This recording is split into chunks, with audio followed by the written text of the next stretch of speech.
Well, Sharon and the Flamingos have had an absolute blast, spending some time with you all, and give you all a taste of what Key West is like around the holidays. Now, before we begin, we do have one very important safety matter to discuss, so please listen closely.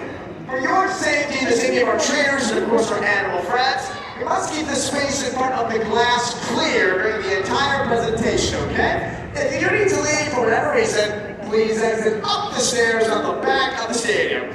All right, everybody, thank you so much for being here. Merry Christmas, Happy Holidays. Now, who's ready to have some fun? Look.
Introducing you all to two of the dolphins we care for.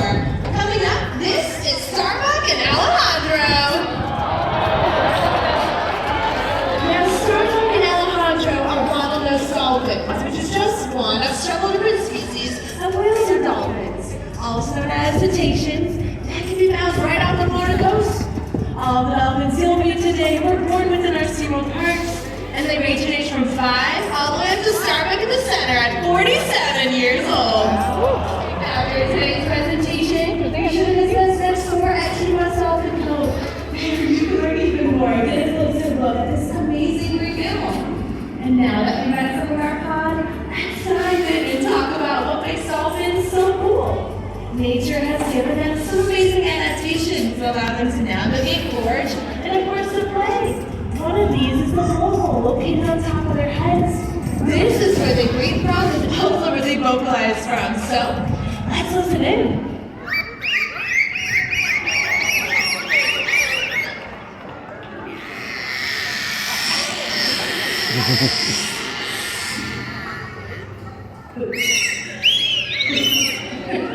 Now, dolphins are required to hold their breath as they forage for their prey, which largely consists choices of fish, squid, and the occasional crustacean. In order to catch that fast-moving and slippery fish, dolphins will use their powerful sails, reaching speeds of up to 22 miles per hour. Dolphins will also use their powerful tails to get a better look above the surface, getting their bodies up and out of the water. Engaging our dolphins both physically and mentally allows us to give them the best care possible and provides exceptional animal welfare. With this care, we build bonds and build relationships with them, much like you would with a dog at home. And although dolphins seem to be natural athletes, our mutual love of play is one thing that provides that connection between us. And over the last 60 plus years, Seaworld has learned that their play ultimately leads to our discoveries. So while our playtime today may just look like a lot of impressive jumps and spins, it's actually an essential part in how we care for them. Just watch.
Dolphins like these can bring out the child in any of us, and childhood memories can often last a lifetime. That's why today we hope to inspire a young SeaWorld guest, in much the same way that many of our animal caregivers were inspired on their early visits to SeaWorld. And with that, I have a special guest joining me. Hi, what's your name? Julia. It's nice to meet you, Julia. Where are you from? She's visiting us all the way from Washington State. Let's give her a big SeaWorld welcome. Julia, today you are going to help me show everyone here how we build bonds and relationships with our dolphins. But in order to do that, we have to get a little bit closer. So let's take a few steps all the way up to this 24-foot drop off. Now, Julia, when you and I first met, we shook hands, and that's a great way to meet a dolphin. So you're going to put this hand out, he's going to come up, and you're going to shake his liver. Scott, meet Julia. Julia, meet Scott. Julia, that was great. Now, one of the best ways for you to build your relationship with a dolphin is by feeding him some fish. So why don't you take this big fish and go ahead and toss it into his mouth. That was awesome, Julia. You just had a dolphin. Oh, wait. Let me see your hands. You have one too. See all those? Those are fish guts. Smell them. Gross. Reverse overhand Scott, just like this. Now put together. Roll. Faster. Even faster. And now just drive off. It's gonna be a long drive back to your hotel tonight, Mom. Julia, Dolphins like Scott really enjoy nice soft touches. So he's actually gonna show us his belly. There you go. And then you can put both knees down on the floor, just like I'm doing. And then come over here, reach out and give him a good belly rub. What do you think he feels like? Like a dolphin? Yes, he does. Very soft and smooth. That's how he swims so fast in the water. Now, Julia, I know a secret. Scott's tickle spot. Let's see if you can find it. Can you give him a little tickle frame for those? Yeah! There you go. I think you have this tickle spot. Well, Julia, let's go ahead and get fancy. You stand up nice and tall. I'm going to give you some more fish for you to toss them. Go ahead. Eat all those. Some more. He also really enjoys eating Jell-O. Go ahead and toss him that Jell-O. And then we are going to get fancy. So you are going to ask Scott to go on a really big jump. To do that, you're going to take this hand and point right at Scott. Perfect. Now when I say go, you're going to take that same hand and you're going to point it up to the sky really fast. All right, I think you saw you, Julia, and this is just for you. That was amazing. Are you having fun? Yeah, me too. Why don't we go ahead and toss Scott some more fish because he's doing so great. So are you. Go ahead and toss those to him. Julia, you know what kind of fish you're feeding him today? Dead? Yes, these are dead fish. These are sardines and capelin and herring. And dolphins like Scott can actually eat up to 20 pounds of fish every single day. So go ahead, toss him a couple more. Here's another one for that hand. There you go. One more. Julia, you got fishing hands again. Remember, we're going to show them Scott. Put them together, roll them faster, even faster. And then get your shorts this time. Here, I think we got some flyways over here. Yeah, now you smell like a dolphin trainer. Julia, you have been an amazing junior trainer. I just have one more thing left for you to do. You're going to take this hand and give your new friend a big wave goodbye. Hey everybody, that's Julia and her new friend Scott. Julia and Scott just went on a fun adventure. What about all of you? Are you ready to see some more? That's great, because we still have so much more for you to discover. But discovery can lead to risk. Dolphins are innately curious, and in the ocean, this can lead them to explore new areas or throw trash. So, what can we all do to help? Small things can have big impacts. Recycle. Join a beach cleanup. Be sure to properly dispose of fishing line and plastic bottles. Better yet, choose reusable items to reduce the amount of waste we all produce. Simple actions like these go a long way in protecting ocean life. The other trainers and I are just a few of over 350 ecological professionals here on the Seaworld team. Collectively, this team not only provides world-class care for these dolphins, but has facilitated and rescued over 42,000